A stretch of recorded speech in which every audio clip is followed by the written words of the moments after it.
So you would put the blame on the systems rather than an inability or an unwillingness to address Well, it? I think there needs to be a couple of things. I think attention needs to be paid to our recommendations and priority given to them. I think sometimes long-term solutions can seem to be longer than maybe they need to be. And also, I think that when we make a recommendation pertaining to one system, it would be good to step back and think for the department to step back and think, hey, is this same problem happening on other systems? Okay, thank you. Dr. Harris, utilizing outdated technology, and I think you have acknowledged that as well. In fact, it appears from what I've read, there's 962 operating systems that are no longer supported by vendors.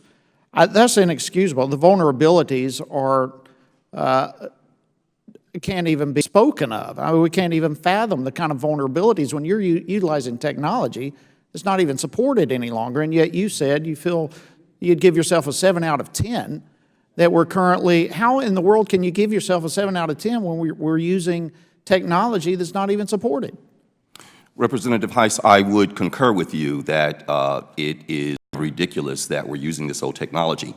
The 7 that I give us is the remediation that we have in place and the tools we have to actually protect those outdated systems while we work hard to catch up. So on the one hand, you're absolutely right. There are vulnerabilities on that side, but the remediation is on the side of the tools that we have in place as we modernize. Why is the department using that old technology? Why is it kept up with the times? Sorry, sir. A lot of it has to do with the system owners and the application owners' ability to keep up with the operating system. In some cases, you have to make a decision. Do you shut down a mission-critical application that provides services to the public, or do you mitigate the risk? And more times than not, we mitigate the risk while we're trying to modernize. All right, so how long is it going to take to modernize? I don't have an answer to that, sir, across the entire platform, but I can tell you that we are working hard to do that modernization. All right, so we're going to continue to have vulnerabilities for an indefinite period of time. I think we will, sir, and I think what we have to do is work hard to make sure that we have tools in place that mitigates that risk. Okay, work hard sounds fine, Dr. Harris, but what does that mean?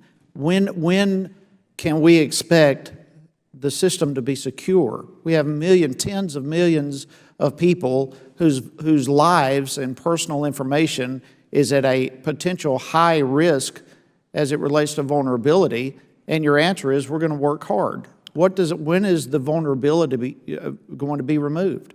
And Representative Hice, I would say that we are reasonably secure now. I'm not suggesting that we're not secure, but we do need to strengthen. That's very important. I'm not going to suggest that we don't have a tremendous amount of work to do, but I don't want the general public to think that we are not secure. There again, reasonably is not a very secure answer. We've got a lot of people whose lives and personal information is potentially hanging in the balance. And this is an issue, Mr. Chairman, that hits every district in this country. My time has expired, but I thank the chairman for this, and I yield back.